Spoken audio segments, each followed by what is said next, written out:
we will learn experiment number 4.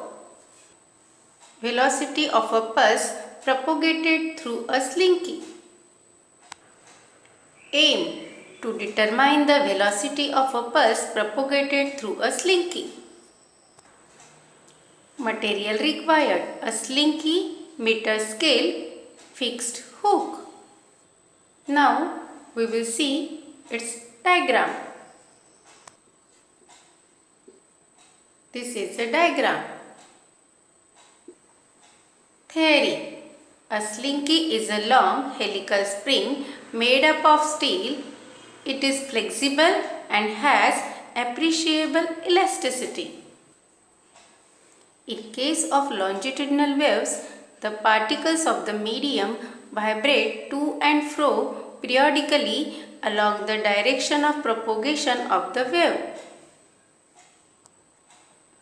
In case of transverse wave, the particles of the medium periodically move up and down perpendicular to the direction of propagation of the wave. Now, first of all, we will discuss the procedure for transverse waves. Point number 1. Take a slinky and place it lengthwise on the smooth surface of the table. Point number 2. Tie one end of the slinky with the fixed hook. Point number 3. Hold the free end of the slinky and stretch it. Point number 4. Move your hand periodically and uniformly at right angles to the length of the slinky. Point number 5. Observe the propagation of the wave through the slinky and observe the formation of crest and troughs. For longitudinal waves, compress the free end of the slinky periodically and observe the slinky. Now, note down the observations. Here you have to write length of the slinky. Here you have to write distance travelled by the pulse in centimeter. Then convert that distance into meter.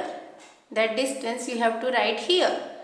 Now time in second, write down here, and here we will find velocity using distance and time. Now write down the result.